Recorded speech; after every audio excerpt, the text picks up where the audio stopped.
Assalamualaikum warahmatullahi wabarakatuh. Perkenalkan, nama saya Ayung Sika Ardi dengan NIM 432190100176 dari Program Studi Akuntansi Fakultas Ekonomi dan Bisnis Universitas Mercu Buana. Di sini saya akan membuat video memenuhi tugas kuis 12 teori akuntansi dengan menjelaskan materi perubahan harga.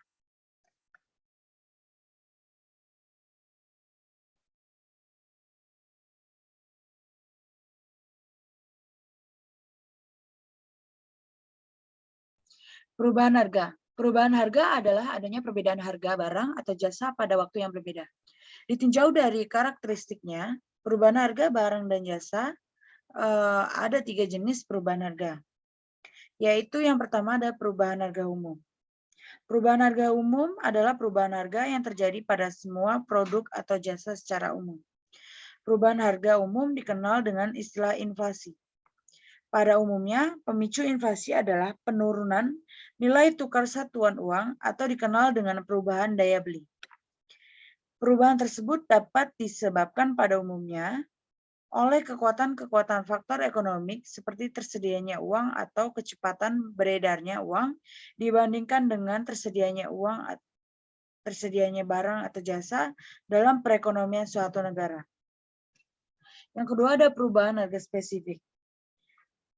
Perubahan harga spesifik mencerminkan perubahan karakteristik barang tertentu akibat teknologi atau selera terhadap barang.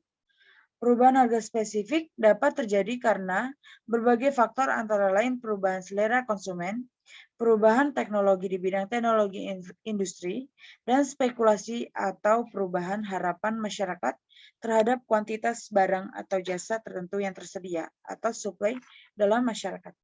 Yang ketiga ada perubahan harga relatif. Perubahan harga relatif mencerminkan perubahan harga spesifik setelah pengaruh perubahan harga umum diperhitungkan. Perubahan harga relatif mengukur tingkat penyimpanan perubahan harga barang atau jasa tertentu terhadap perubahan akibat perubahan tingkat harga umum seluruh barang dan jasa. Masalah unit pengukuran.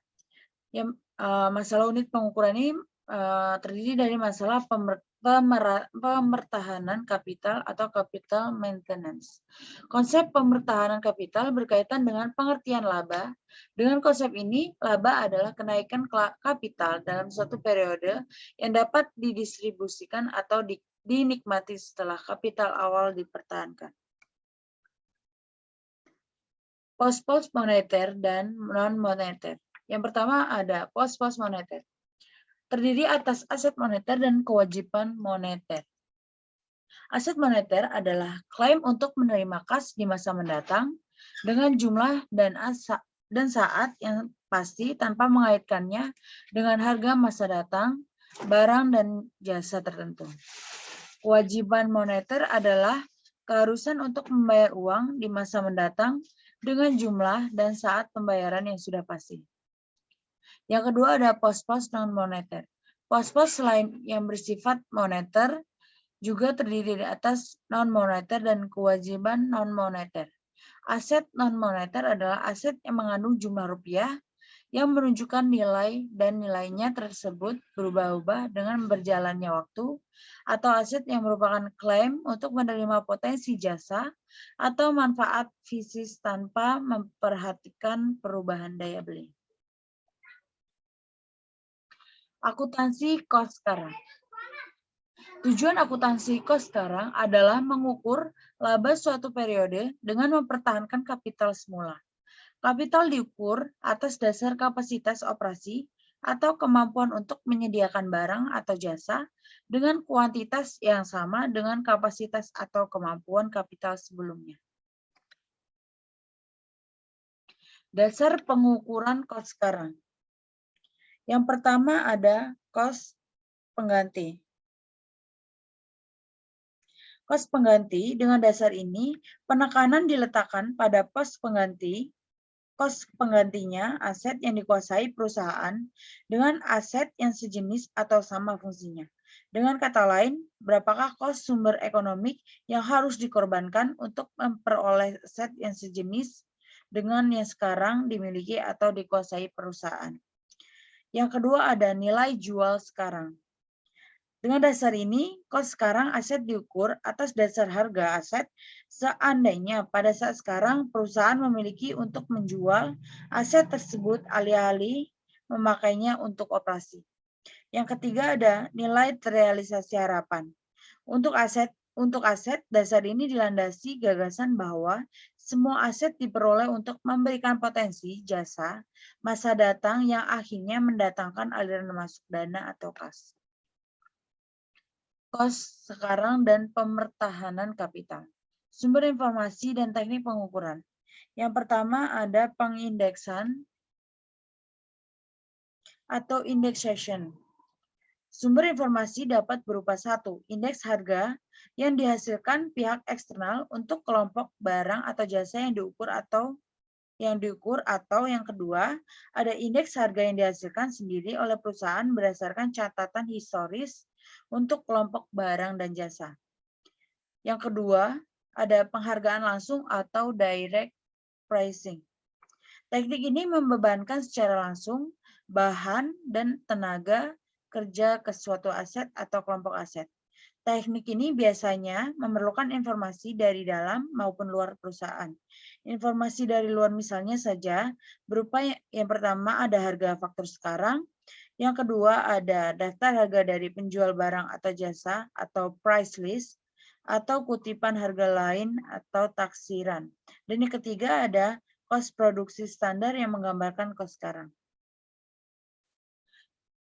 Sumber informasi dan teknik pengukuran yang ketiga adalah pengkosan unit atau unit costing.